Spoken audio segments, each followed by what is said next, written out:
On a le plaisir d'accueillir Jean-François Tripodi, qui est directeur général de Carte Blanche Partenaire, qui va pouvoir nous présenter son expertise et surtout les activités de Carte Blanche et les perspectives. Jean-François, est-ce que vous voulez vous présenter en quelques mots?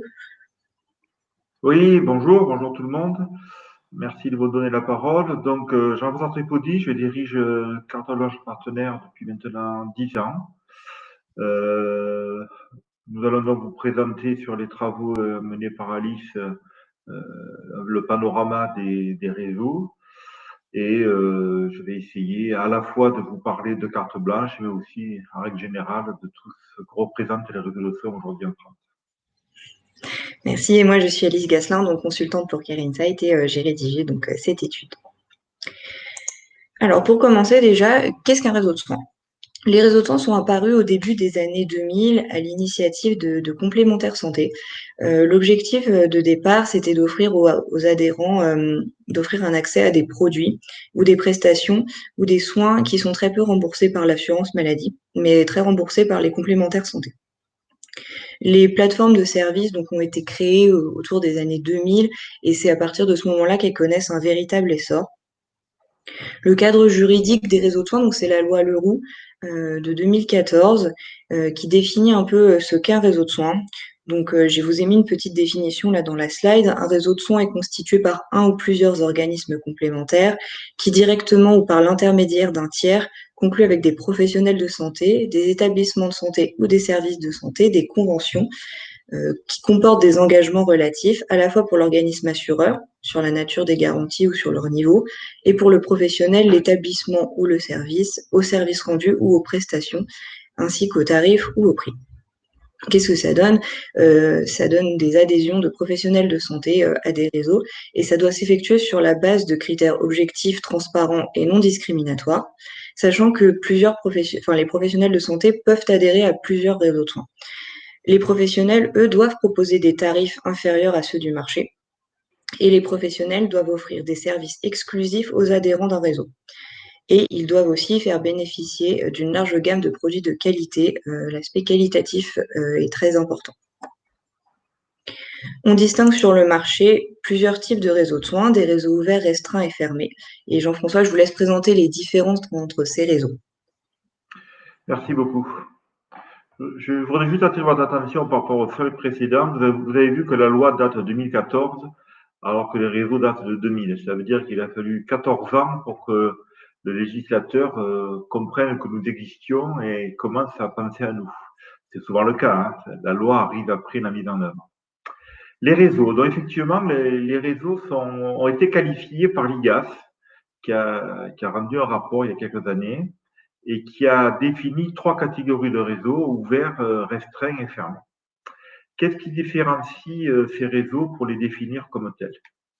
D'abord, un numerus clausus sur les points de santé, c'est-à-dire lorsqu'un réseau fait un appel à référencement des opticiens, par exemple, on va prendre cet exemple-là qui est le plus connu, il dit ou pas, je veux 3000 opticiens.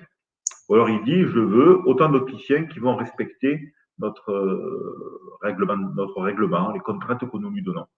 Un réseau fermé va dire, je veux un nombre limité. Un réseau ouvert va dire, je ne veux pas de limite. Autant il y en a, autant je les prends, du moment qu'ils respectent mes contraintes. Idem pour les fabricants. Je reste sur l'optique comme exemple, les verriers fabriquent des verres, donc. Un réseau ouvert va limiter uniquement sur le critère qualitatif des verriers, les brevets, la présence en France, le fait que ce ne soit pas que des revendeurs. Un réseau fermé va se limiter fortement dans le nombre de fabricants. Encore un autre critère de ouvert, de fermé, ce sont les catalogues de produits. Un réseau ouvert va garder le plus de produits vendus par le fabricant référencé, du moment encore qu'il respecte les critères qualitatifs, alors qu'un réseau fermé va souvent limiter les hauts de gamme et ne va pas permettre à sa population d'acheter des équipements de haut de gamme. Autre critère, le scoring. Un réseau ouvert va aller plutôt sur le fait que ces partenaires, reprendre les opticiens, sont homogènes sur tout le territoire, qui respectent tous exactement les mêmes règles. Un réseau fermé, puisqu'il doit se limiter en nombre, va faire du scoring, va noter sur des points et va prendre ceux qui sont le mieux notés. Mais ça veut dire aussi que même dans ceux qui sont pris, il va y avoir des graduations et pas obligatoirement sur les mêmes critères. Et donc, il va y avoir des différences selon le point de santé qui est contacté. Et dernier point de grande différence, c'est le remboursement différencié, c'est-à-dire que les réseaux fermés qui, par principe, ont moins de points de santé dans leur réseau, pour amener pour contraindre cette fois-ci les assurés à aller profiter des services du réseau, les assureurs membres clients de ces réseaux fermés différencient généralement le remboursement. L'assuré est mieux remboursé quand il va dans un réseau fermé que s'il ne va pas chez un opticien, par exemple, du réseau. Et ça peut aller de 15, 20 jusqu'à 40% des cas de remboursement. Pour faire très simple, pour vous donner des explications pourquoi l'IGAS à l'époque a classé comme ça les réseaux. Alors, l'IGAS ne nomme pas les réseaux, hein, c'est réseau 1, réseau 2, réseau 3, et quand on connaît le secteur, bien sûr, on sait de qui il est question. Je vais parler de nous en premier.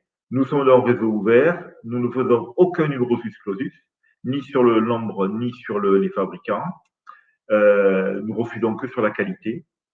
Et bien sûr, le respect du tarif, mais ça c'est commun à tout le monde. Pas de scoring et pas de remboursement différencié. Calixia, qui est au milieu, c'est un réseau restreint, hein, qui est la fusion de deux réseaux passés. Ils ne font pas du bruit exclusif sur le nombre de prestataires de santé, mais ils en font sur les fabricants. Ils limitent les fabricants. Ils sélectionnent les produits chez les fabricants. Et il y a une faible application en fonds différenciés qui n'est pas généralisée. Dans les trois fermés, je prends Santé Claire qui est emblématique. Numerus clausus sur le de la santé, très, très faible, hein, autour de 3000. Sur les fabricants, 4 fabricants, là, je passe sur l'optique comme exemple. Sélection de produits drastiques chez les fabricants. Un scoring aussi, qui des fois pose quelques questions, hein, parce que vous avez des notes s'il y a le Wi-Fi, par exemple, dans le magasin d'optique. Bon, nous, on n'est pas certain que le Wi-Fi est un argument qualitatif sur les verres. Et une forte utilisation de remboursement différencié pour amener les assurés dans les magasins. Finalement, quand on fait la synthèse, la grosse différence entre les trois modèles, c'est surtout la proximité et le taux d'utilisation. Puisqu'effectivement, plus il y a de points de santé, plus le réseau est utilisé. Je vais prendre un autre exemple, un réseau ouvert donc en optique, 9 achats sur 10 passent par carte blanche en optique. Et si je prends l'opposé, donc Santé Claire, qui est le réseau fermé emblématique, ils sont plutôt autour de 4 achats sur 10 chez leurs bénéficiaires. Voilà de façon très synthétique hein, les différences qui amènent à avoir sur le marché des acteurs différents hein, et nous sommes tous présents. Voilà rapidement, Alice. Merci Jean-François. Le marché est structuré donc autour de 5 acteurs de taille variable. Donc les 5 acteurs des réseaux de soins donc sont carte blanche partenaire, Santé Claire, Itelis, Calixia et CVAN. On remarque donc sur cette slide que vous retrouvez également dans l'étude publiée sur HTI les différences majeures. Donc le marché est séparé et vous voyez que chacun des acteurs a des nombres de bénéficiaires assez différents, de fait d'un historique différent. Santé Claire et Carte Blanche sont les leaders du marché avec Itelis. Calixia et CVAN sont des acteurs plus petits mais touchent un grand nombre de bénéficiaires puisque Calixia fait partie du groupe Vive et du groupe Malakoff Humanis et CVAN Groupama notamment. Jean-François, je vous laisse présenter Carte Blanche partenaire à travers les chiffres qui sont indiqués ici si vous le souhaitez. Oui, bien sûr, encore plus rapidement pour garder du temps pour tout le reste. Effectivement, nous sommes 5 acteurs sur le marché. Il y a eu un regroupement fort hein, qui est Calixia, on en parlera tout à l'heure. Moi, je voulais attirer l'attention sur ces chiffres hein, qui globalement sont de 2019, si je ne me trompe pas. C'est des chiffres de l'année dernière. Avec donc, comme il y a eu des créations Calixia, on n'a pas les chiffres formels et CVA ne communique pas. Moi, je voulais attirer votre attention sur un ratio assez simple entre chiffre d'affaires et population couverte.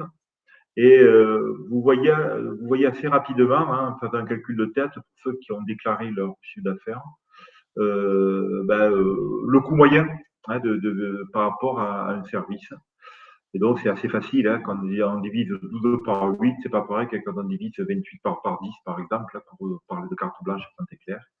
Donc, il y a aussi ce modèle-là qui est différent, c'est-à-dire que nous sommes, très axés sur un coût de service très faible et l'entreprise a été structurée de cette manière-là, d'autres modèles et cherchent à avoir plus de chiffre d'affaires. Peut-être ce qui donne une réponse à cela, c'est l'actionnariat lui-même, et qui nous amène donc à avoir un coût le plus faible. Ça, c'est la demande des actionnaires qui sont nos principaux clients. Vous voyez la différence en bas de tableau, hein, c'est le nombre de professionnels de santé. C'est quand même l'argument massif. Si je parle de carte blanche, aujourd'hui, là, ce sont des chiffres à date. Si je prends les audios, dès janvier, on passe à 3000 parce que nous avons rentré les centres Otica après avoir rentré tous les centres Amplifon. Donc voilà, les chiffres qui sont en bas sont bien représentatifs de la capacité de rendre le service, surtout quand on regarde le nombre de personnes qui sont concernées juste en dessus. Voilà rapidement. Voilà, donc vous avez déjà commencé à en parler, Jean-François. Donc les réseaux de soins regroupent plusieurs complémentaires santé. Vous voyez sur cette slide les actionnaires et les clients, sachant que pour le réseau Itelis, Santé Claire et Carte Blanche, la liste des clients n'est pas complète, puisqu'ils ont à peu près 40 clients chacun. Voilà, donc on voit que les réseaux de soins regroupent plusieurs types de complémentaires. Ça peut être des assurances, des institutions de prévoyance ou des mutuelles, et également d'autres formes juridiques lorsqu'elles se regroupent. Jean-François, je vous laisse parler de carte blanche. Je pense qu'on peut passer rapidement sur cette slide après. Oui, rapidement, bien sûr. Donc, nous définissons donc comme réseau ouvert, et l'IDIAS va la confirmer, mais nous sommes aussi ouverts dans la gouvernance. Vous le voyez, notre actionnariat, hein, la partie haute donc, du cadre pour chaque réseau, est multiple. En fait, nous regroupons 8 groupes actionnaires avec des fois des filiales. Par exemple, Swiss Life, il va y avoir CGMA, pour General Liver Liquidité, mais en fait, c'est le même groupe, tout ça. Donc, nous sommes sur 8 groupes, ce qui nous amène aussi à globalement 45-48 clients. Et puis, il y a des petites flèches là que vous voyez de Aisio et de Massif, dont on parlera tout à l'heure, qui effectivement nous rejoignent en quittant Calixia et Santé Claire. C'est une différence majeure aussi, cette diversité d'actionnariat. Vous voyez, si vous regardez côte à côte, il y a Itelis ou il y a AXA. Avec la grosseur d'AXA et la taille d'AXA, on peut imaginer le poids que va avoir AXA dans les décisions stratégiques du réseau en lien avec la stratégie d'AXA. En revanche, si on prend, je vais rester sur carte blanche, parce que je connais le mieux quand même, la diversité d'actionnariat fait que c'est une stratégie d'entreprise de carte blanche, elle ne répond pas à la stratégie d'un actionnaire, mais c'est bien la collectivité d'actionnaires qui valide la stratégie propre à l'entreprise de carte blanche. Voilà, pour faire vite. Alors, quels sont les services proposés par les réseaux de soins? Pour les complémentaires santé, l'intérêt d'adhérer à un réseau de soins, ça permet de proposer déjà des services et de se différencier sur un marché très concurrentiel et mature. Pour rappel, le marché de la complémentaire santé, c'est une croissance de 1 à 3% chaque année depuis 2013, ce qui est peu. Et donc, les deux questions, c'est de se différencier sur un marché en forte concurrence et surtout de fidéliser son portefeuille. Et pour ça, les complémentaires santé proposent différents services tels que l'accès à un réseau de soins. À noter qu'il y a une différence selon les contrats. Donc pour les contrats collectifs, c'est-à-dire les contrats conclus par les entreprises pour leurs salariés, le réseau de soins va vraiment être un argument de différenciation au sein du marché. Et pour les contrats individuels, donc des contrats qui sont souscrits par des particuliers pour leur usage personnel avec leurs ayants droit, leurs enfants notamment, ça va être plutôt un argument de fidélisation. Les réseaux de soins, ça permet aux complémentaires santé donc d'offrir à leurs adhérents, tout en garantissant la qualité des prestations, un service de tiers payant, c'est-à-dire que l'adhérent ne va pas avancer les frais, un reste à charge diminué grâce aux tarifs négociés, des garanties supplémentaires disponibles et des services d'accompagnement et de prévention. Jean-François, je vous laisse parler des services proposés par Carte Blanche Partenaire qui sont centrés autour de cette chaîne de valeur des complémentaires santé. Tout à fait, merci. Bon.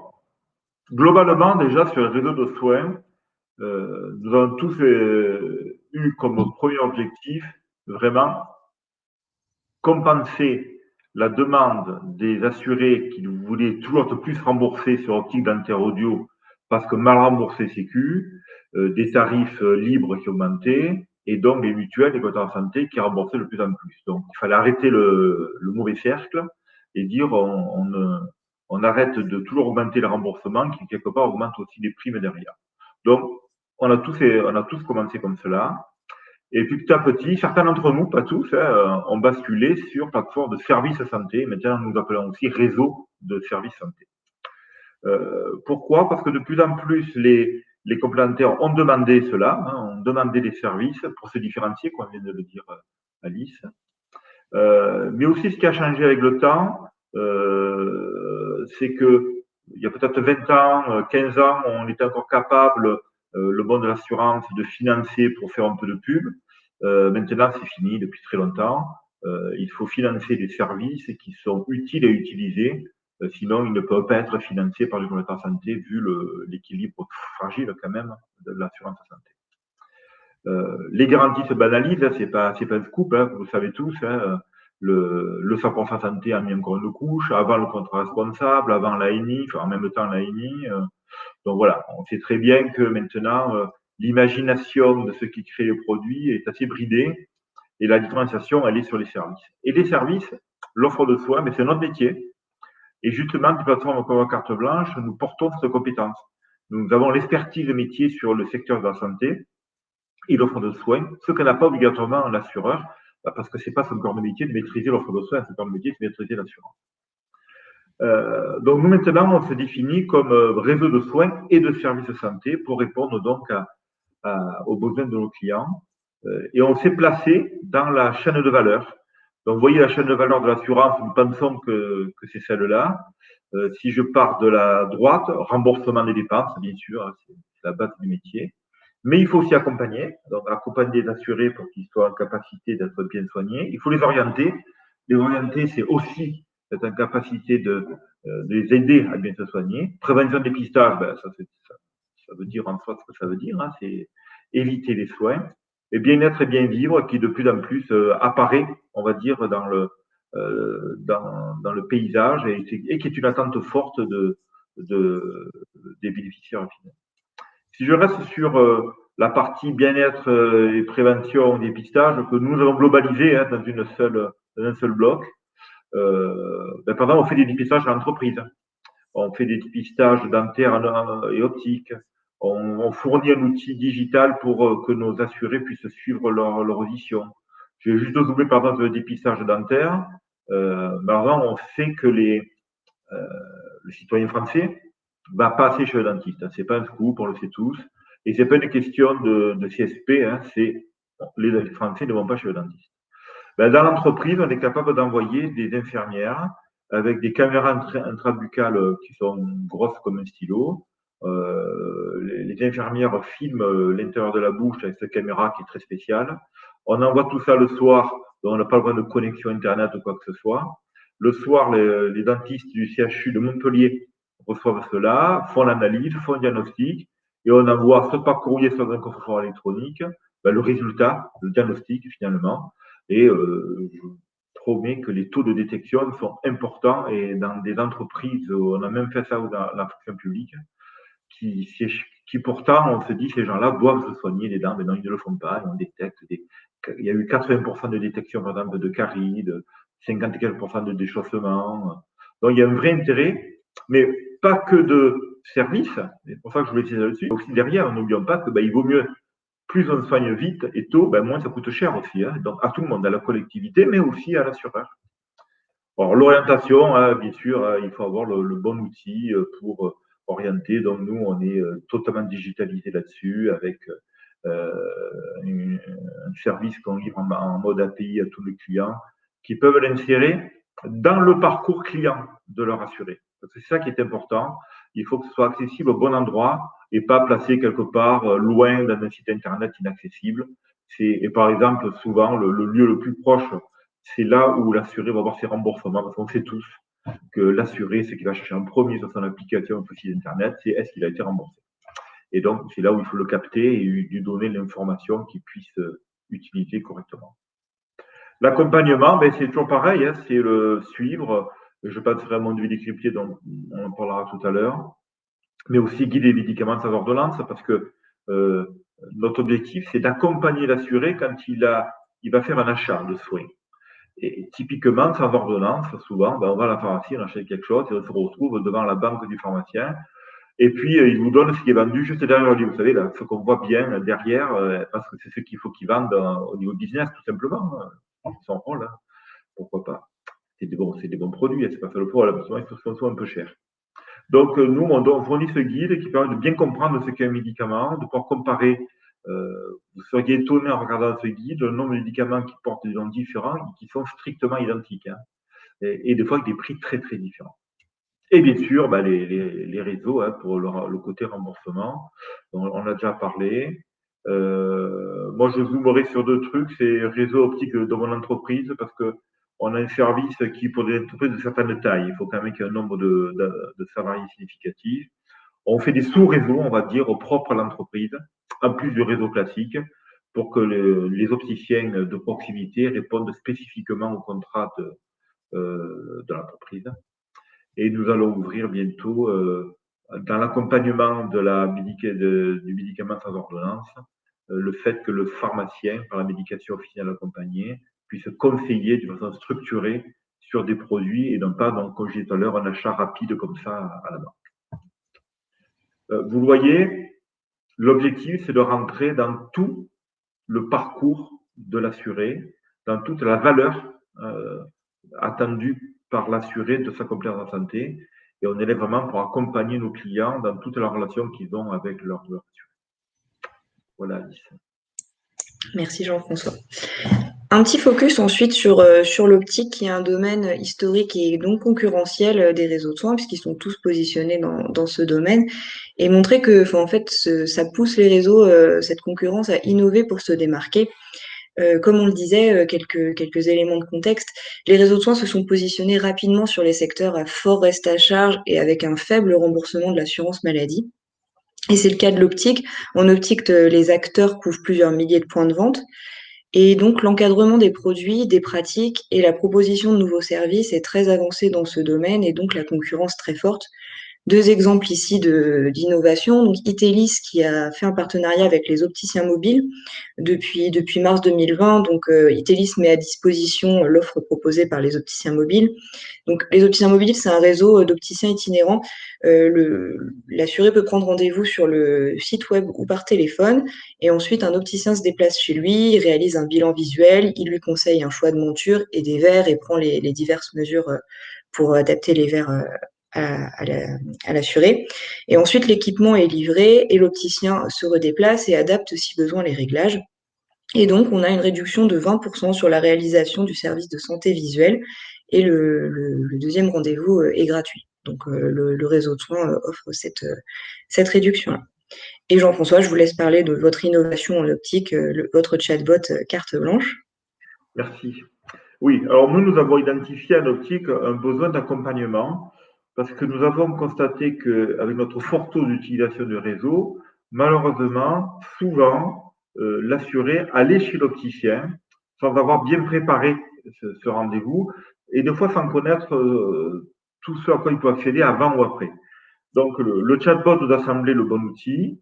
Nous avons créé un chatbot totalement automatisé, hein, il n'y a aucun humain derrière. Ça a été possible, on a centré sur le parcours visuel, et on va faire demain le parcours auditif, le parcours bucco-dentaire. Il est automatisé, et donc il permet d'accompagner le bénéficiaire tout au long de son parcours. Le parcours, il va commencer quand on sort de l'ophtalmo, très concrètement. Et comment choisir son opticien?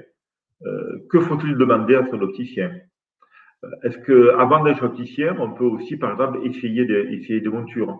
Donc, nous avons, un service d'essayage digital de monture, qui est un film, hein, vous mettez devant la caméra, la lunette se pose sur votre visage, vous bougez la tête, comme je fais là, puis par exemple, les lunettes restent là, et vous pouvez voir quel type de monture vous plaise et partager avec votre famille ou vos amis. Et en ce moment, je trouve que c'est encore plus pratique, parce que concrètement, quand on va chez l'opticien aujourd'hui, c'est sur rendez-vous avec la pandémie, et il n'y a personne autour de vous, parce qu'on n'a pas le droit. Ensuite, il y a aussi la connaissance de ce que vous avez, la pathologie, les symptômes, comment il faut faire, avant, après. On a des lunettes, mais c'est pas tout, hein, il faut les entretenir. Donc, ce chatbot a été livré, comme on fait tous nos outils digitaux en mode API. Le mode API permet à nos clients mutuels, assureurs, de le placer dans le parcours client qu'ils ont défini, et pas, comme je disais tout à l'heure, dans un lieu inaccessible, qui permet donc d'avoir ce suivi en temps réel, cet accompagnement, poser la question, avoir la réponse, parce qu'on s'est quand même bien rendu compte dans l'analyse des assurés, des futurs patients ou des patients, que l'époque du téléphone, moi j'ai créé une boîte il y a maintenant 20 ans qui n'était que par téléphone, qui faisait un peu le métier d'accompagnement, un peu le même métier. Le fait de poser la question, c'est pas pareil que d'aller chercher une information. Et le chatbot permet cela, de poser la question et d'avoir une réponse, plutôt d'aller chercher soi-même une réponse. Et ça marche assez bien. Voilà. Merci. Alors, une tendance des réseaux de soins, c'est la pression réglementaire. Donc, c'est aussi un fait qui touche le marché de l'assurance santé et donc ça touche le marché du réseau de soins. On va parler de la réforme 100% santé qui induit une restructuration de l'offre des réseaux de soins. Le 100% santé, c'était une promesse du candidat Macron lors de l'élection présidentielle. Ça entrera définitivement en vigueur en 2021.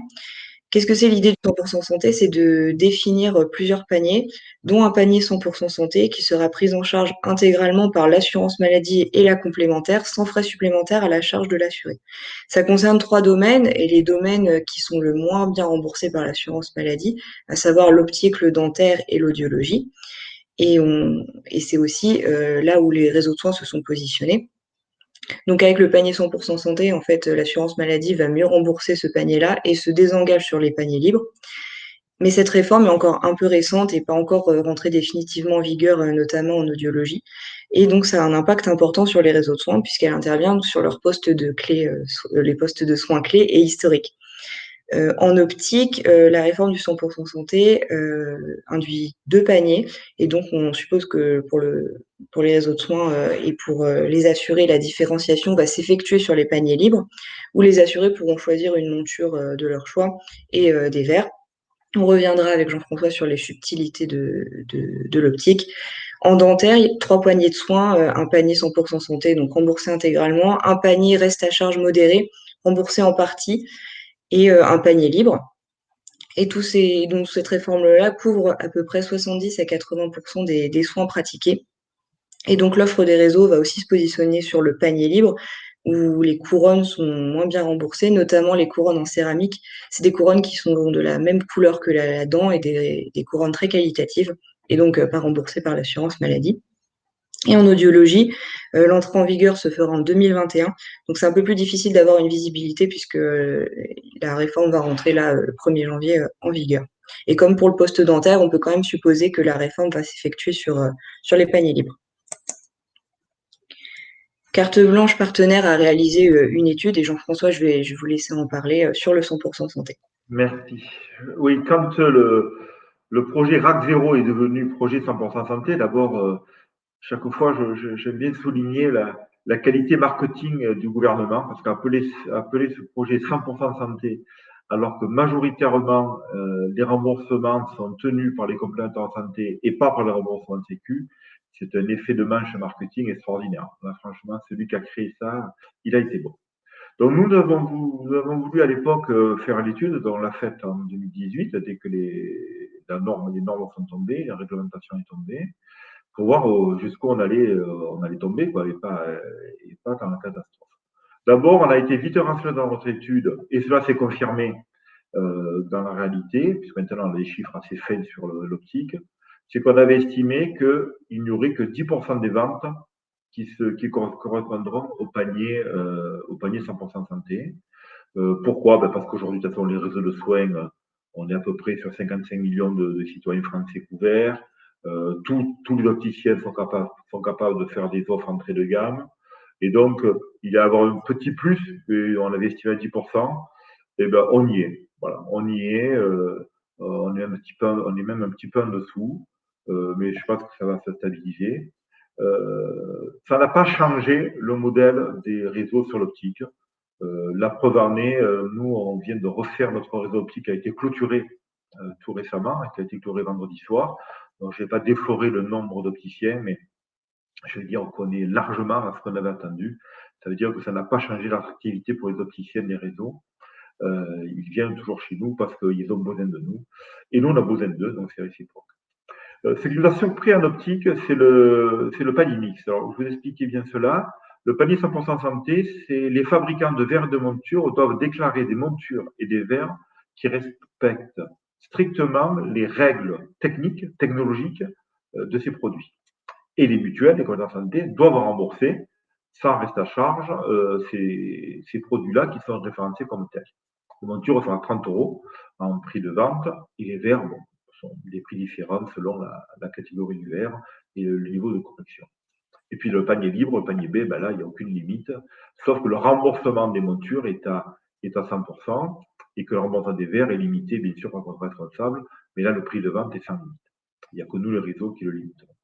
Et ce qu'on a découvert avec surprise, c'est de constater qu'il y avait pas mal de paniers mixtes, quand même des chiffres significatifs sur le nombre. Et donc, à la fois des montures qui sont de panier libre et puis des verres qui sont dans le panier 100%, et vice-versa. Donc, assez surprenant, on ne s'attendait pas du tout à ça. Parce que spontanément, quelqu'un qui va prendre une monture de B, c'est-à-dire qui va aller au moins jusqu'à 100 € de remboursement, voire des dépassements, normalement, il y a une garantie qui lui permet de prendre largement des verres B, et puis non, il prend des verres A. Donc, on va analyser ça tranquillement au début d'année prochaine, une fois qu'on aura une année clôturée, mais un peu surprenant, on va dire. Le dentaire, notre projection aussi était pas loin de la réalité. Il faut se rappeler qu'il y a trois catégories. 100% santé, c'est la même règle qu'en optique, c'est tarif plafonné, remboursement obligatoire, donc pas de reste à charge. Le panier modéré ou maîtrisé, on emploie les deux de façon aléatoire. Là, c'est le tarif de vente de l'honoraire est plafonné, mais le remboursement est libre. Donc là, ça dépend de chaque assureur à faire ce qu'il veut. Et le panier libre, tout est libre. Le tarif n'est pas plafonné et le remboursement est libre. Donc là, vous voyez qu'il y a une fluctuation par rapport à ce qu'aujourd'hui on avait envisagé, puisqu'on a on a quand même quelque chose qui est en train de monter. Le panier libre est en train de se restreindre, voilà, à peu près à 30%, on va dire. Parce que finalement, on voit que les dentistes sont bien allés sur le 100% santé, voire le modéré, alors qu'on pensait peut-être qu'ils n'iraient pas aussi vite. Ça sera intéressant à suivre. Nous, en ce qui nous concerne, bien sûr, autant que je dis en optique, les réseaux comme carte blanche, bon, on n'a rien perdu à notre implication. Il est clair que là, nous avons beaucoup moins d'actes dentaires à modérer sur les tarifs. Donc, on les modère sur la qualité, puisqu'on sélectionne les produits, on les modère sur la traçabilité, pour savoir où a été fabriquée la prothèse dentaire, etc. Et donc, nous, on a compensé par l'ouverture l'année prochaine d'un réseau d'implantologie pour apporter un service qui a été oublié dans le 100% santé.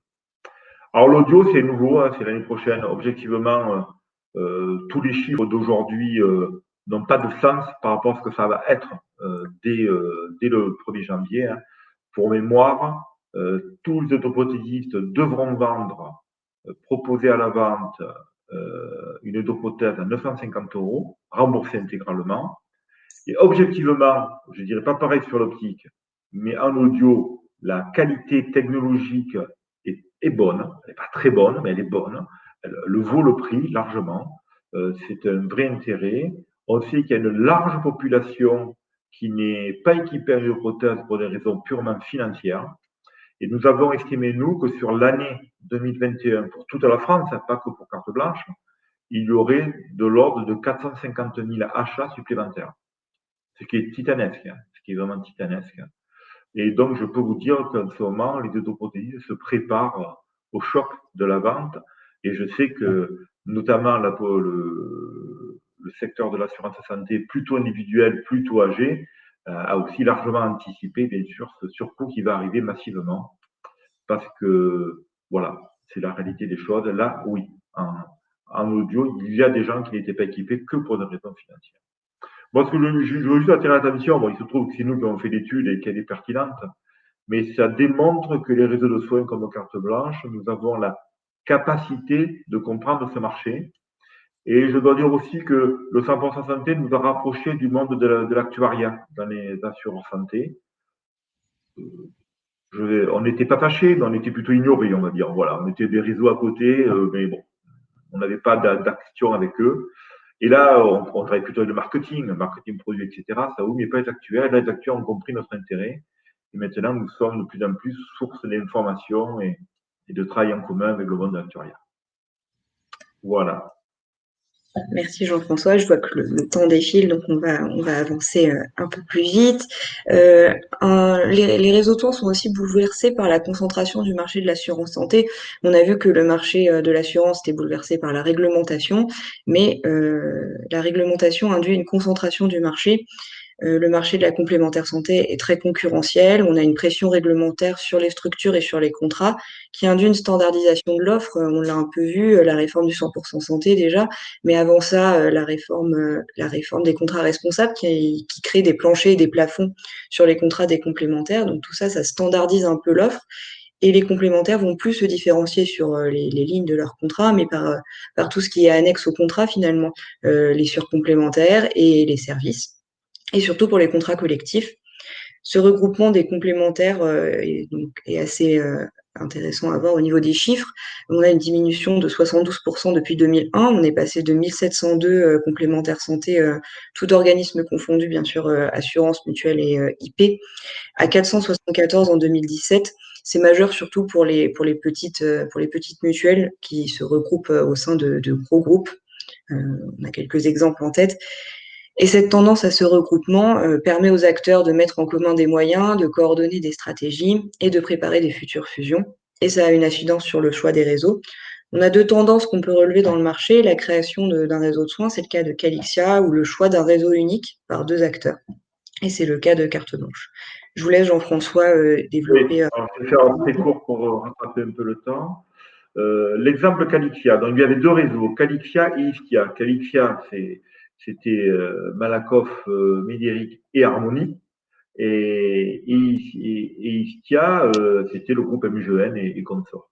Bon, le groupe Vive a été créé et Harmonie, donc, est rentré dans le groupe Vive. Bon, il y a un petit souci, puisque Harmonie était groupe Vive, mais avait un réseau qui était Calixia. Donc, déjà, c'était pas possible, il fallait quelque chose.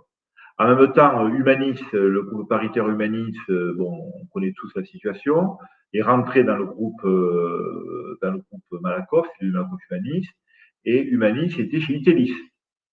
Donc là, finalement, là, ce sont des mouvements plutôt d'actionnariat qui ont fait que, ben voilà, Harmonie devait quitter, Humanis a quitté Itelis.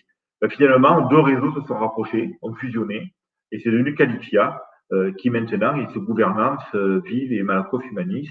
Et donc, on est passé de deux à un seul réseau, et c'est devenu le leader en nombre de bénéficiaires. Pour Carte Blanche et Aesio Massif, ça a été autre chose.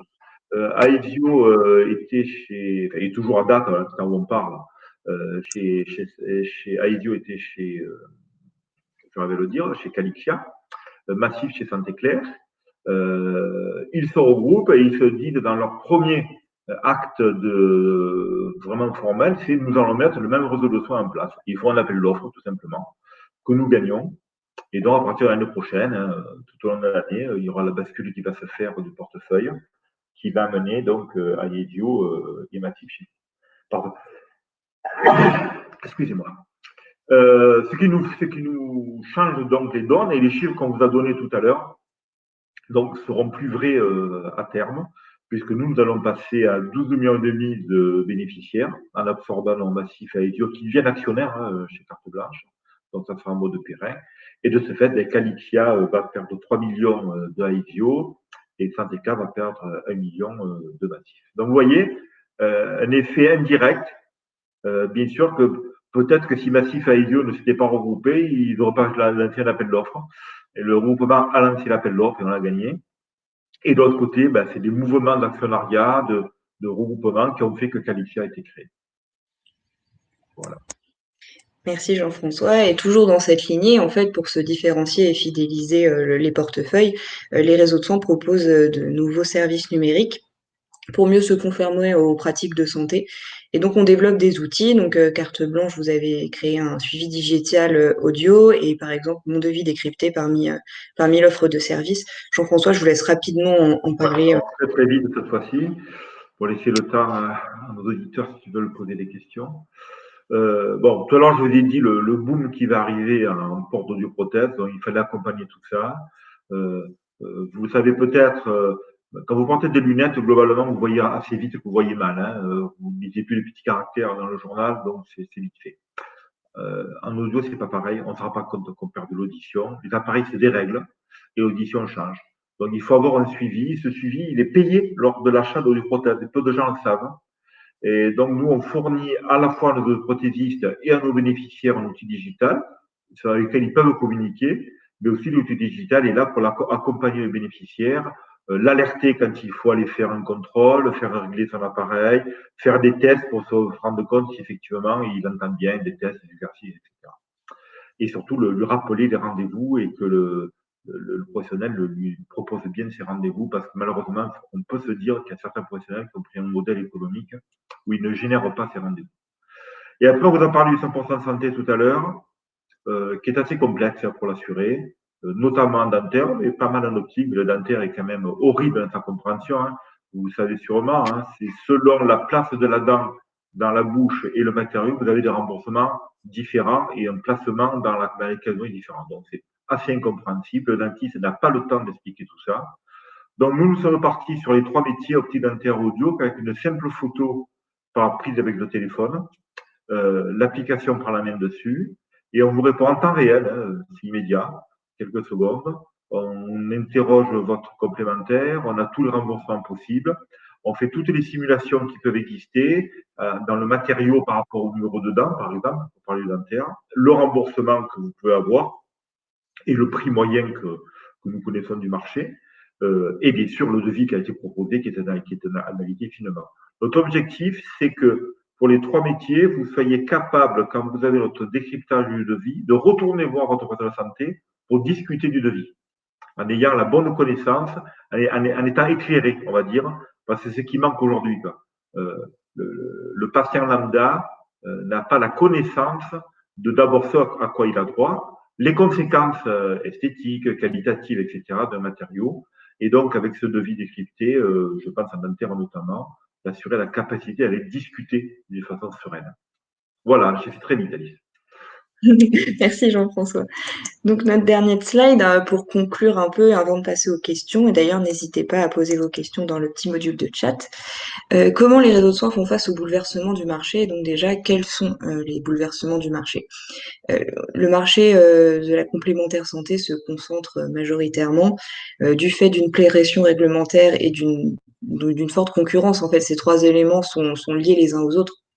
Et comment les réseaux de soins peuvent se différencier en diversifiant les domaines de soins, un peu comme les complémentaires santé, vers tout ce qui est médecine douce, donc l'ostéopathie, la chiropraxie, pédicure, en développant des nouvelles offres, notamment des offres de télémédecine, des choix d'équipements optiques, des services de prévention, et en développant des innovations numériques comme dématérialiser les démarches, créer des applications smartphones ou des chatbots. Voilà, donc tout ça, ça synthétise un peu ce qu'on a dit. Jean-François, je ne sais pas si vous voulez compléter un petit peu ces éléments, notamment par les perspectives de Non, vous avez gagnance. fait une belle synthèse, je partage ce que vous avez écrit. Euh, dans les innovations, je crois que bien sûr, il y a du numérique. Il ne faut pas oublier aussi l'innovation présentielle, c'est-à-dire le fait de mettre en place des partenariats avec des offres de soins ou des fabricants pour que l'assuré soit vraiment bien accompagné en réel, parce que le digital a quand même ses limites. Bon, je citerai quelque chose que nous avons et dont nous avons été à l'origine, on a été suivi depuis. On s'est rendu compte qu'il y avait un problème sur les montures par rapport au prix. Et donc, on est devenu fabricant de montures qualitatives. Nous avons acquis, par exemple, des licences de prêt-à-porter. Je pense à Nafta et Caporal. Seuls nos opticiens peuvent les distribuer, rembourser sans reste à charge. Euh, on est en train aussi de réinventer certains métiers. Voilà. De ce coup, nous sommes devenus fabricants de montures pour que nos bénéficiaires puissent accéder à des produits de qualité. Et on le fait dans un mode associatif pour démontrer que nous ne gagnons pas d'argent là-dessus. Notre seul modèle, c'est apporter un service. Et je crois que c'est ça l'avenir. Nous n'allons pas nous limiter à ce que nous faisons. Notre champ d'action va s'agrandir d'année en année. Très bien. Alors, je vois qu'on a une question.